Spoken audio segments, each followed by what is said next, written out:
Buongiorno a tutti, hola, buenos días a todos, amados hermanos, los que van empezando su jornada en Latinoamérica, los que ya estamos a media jornada aquí en Europa.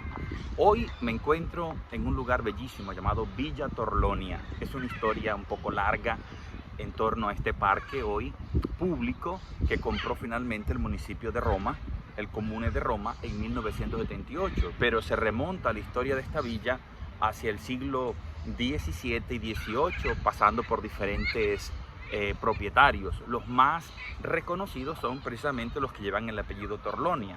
Uno de ellos, el primero, pues Giovanni Torlonia, luego su hijo Alessandro Torlonia, que finalmente en el año 1920-21 se lo concedió a Benedetto Mussolini para que se mudara y viviera aquí. O sea, aquel gran dictador de Italia que fue protagonista en la Segunda Guerra Mundial tuvo su lugar de residencia aquí hasta que finalmente fue expulsado huyendo cuando en esa confrontación de los aliados contra los nazis finalmente le tocó salir corriendo y fue pues capturado y ejecutado por el mismo pueblo como represión a su dictadura. Eso es un poquito de contexto histórico de esta famosa Villa Torlonia. Hoy es un parque público donde las familias vienen a compartir, a celebrar los cumpleaños. Allá al fondo se pueden ver diferentes monumentos, diferentes estatuas. Aquí hay museos, aquí hay restaurantes, aquí hay teatro, hay de todo un poco. Hay incluso un castillo pequeño que era la Casa de la Cività, donde vivió finalmente uno de los grandes herederos de la familia Torlonia. Bueno, después de este contexto un poquito histórico-geográfico, nos adentramos en el comentario del Evangelio de hoy que aparece en Lucas capítulo 15. Y este Lucas capítulo 15 es casi que el corazón del Evangelio mismo de San Lucas, porque aparece el mensaje central que Jesús de Nazaret vino a mostrar a la humanidad. Dios es Padre de todos y es un Padre de amor y de misericordia inagotable. Ese mismo Dios que en un momento ejerce su poder, su justicia y da una punición o una pena al pueblo como muestra de su amor, ahora también muestra ese amor no a través de una pena, sino a través de un perdón inagotable, infinito, que es su misericordia. Y allí en ese Lucas capítulo 15, el corazón del Evangelio mismo, resplandece el rostro de Dios, que es amor y misericordia. Y Jesús utiliza tres comparaciones para que nosotros podamos comprender el corazón del Evangelio y de su mensaje. Lucas dice que Jesús recuenta tres historias. La primera, historias o parábolas, la primera es una mujer que pierde una moneda y la recupera. El común denominador de las tres historias siempre es la invitación al gozo, a la alegría y a la fiesta. Entonces, la primera es una mujer que pierde un prendedor, que pierde una moneda de oro y que cuando la encuentra hace una fiesta. Uno podría preguntarse, ¿no gastaría más dinero aquella mujer haciendo la fiesta que en la moneda que recuperó? Pero si nosotros comprendemos el contexto histórico, vamos a entender mucho mejor el porqué la alegría de esta mujer. Resulta que en los matrimonios hebreos antiguos se entregaba una dote, entonces ahí habían prendas y monedas de oro, por tanto ese valor no era solamente económico, sino también emocional o afectivo. De allí el gozo y la alegría de esta mujer al encontrar eso que se le había perdido. Cuando una mujer pierde un arete, pierde una cadena y la encuentra, se llena de gozo y de alegría. Es la recuperación de un objeto, la recuperación de una cosa con un valor afectivo emocional. Luego Jesús nos muestra la recuperación de un animal, un pastor que pierde a una oveja, no se queda de brazos cruzados esperando contemplar a las 99 que está allí, sino que va corriendo a buscar a la oveja perdida y cuando la encuentra, se la pone sobre sus hombros y se llena de gozo y hace fiesta. Ser pastor en Israel era una profesión un poquito mal vista, vivían siempre con mal olor, porque incluso las ovejas cuando se pierden se llenan de temor y se poposean, como decimos vulgarmente, se llenan de popó del mismo miedo que tienen por estar extraviada lejos del rebaño.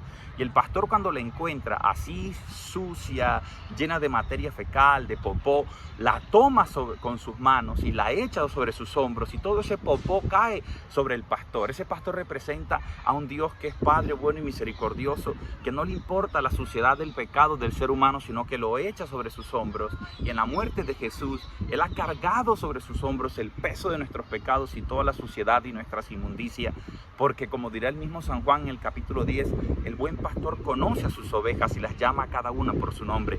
Los pastores tenían una relación íntima, personal con las ovejas y las conocían a cada una. Podían haber 1000 ovejas, pero él sabía cuál era la número 900, la número 800, porque las conocía de manera personal e íntima.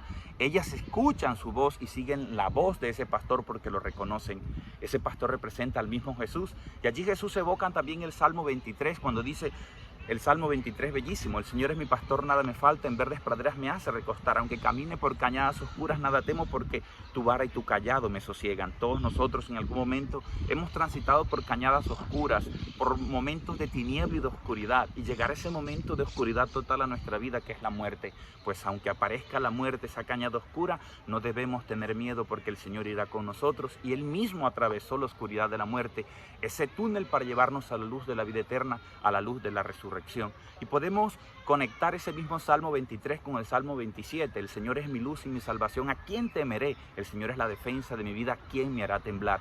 Y así finalmente llegamos a la tercera parábola de Jesús en el capítulo 15 de San Lucas, y es conocida inicialmente como la parábola del hijo pródigo, porque es un hijo que le pide al padre su herencia, se va de la casa, se la gasta toda, y cuando tiene hambre, el estómago llega a comer el desperdicio que le echan a los cerdos, y ni siquiera eso se lo permiten que lo digiera, que lo coma. Entonces el hambre, la necesidad le hace ponerse en camino a buscar a su padre. Dice: en la casa de mi padre hay tantos jornaleros que viven mejor que yo. Iré, me pondré en camino, le diré: Padre, he pecado contra el cielo, contra ti, no merezco que me llames hijo tuyo. Y nos encontramos con vaya sorpresa. El padre no le interesa los motivos por el cual el hijo retorna, lo que le interesa es que su hijo retornó a él. Ahí podríamos recordar la canción bellísima de Villación que dice: no me importa tu pasado ni las cosas que tú hiciste, porque solamente me interesas tú. Así es Dios, no le interesan nuestras motivaciones para buscarlo, le interesa que lo busquemos, que nos dejemos encontrar por Él, abrazar por su amor y su misericordia. Y hay otra sorpresa: cuando el padre lo abraza, lo besa, le pone el anillo, que recupera su dignidad de hijo, hace una fiesta, matan el novillo cebado, el hijo mayor, que también se había ido de casa, aunque haya permanecido físicamente allí, pero su corazón estaba lejos de su padre, porque no había tenido una relación realmente de hijo a padre y de padre a hijo.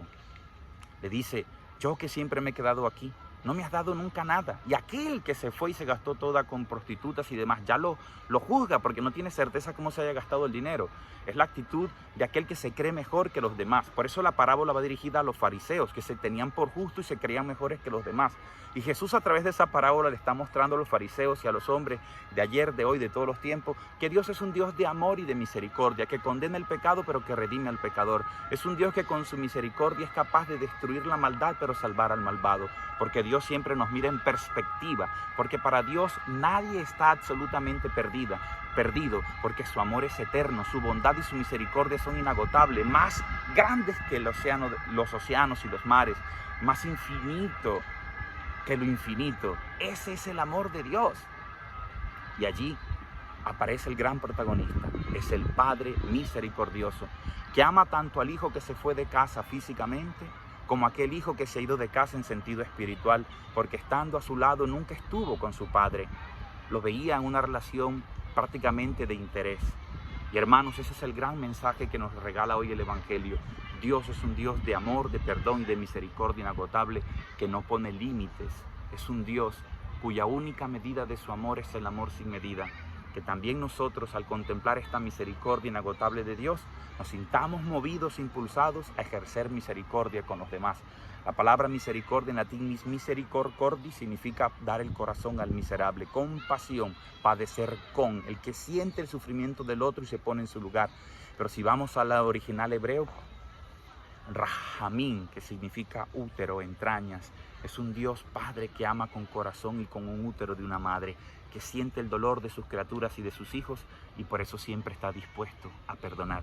El Señor es misericordioso, rico en clemencia y bondad, lento a la ira, pronto para el perdón, pronto también para olvidar.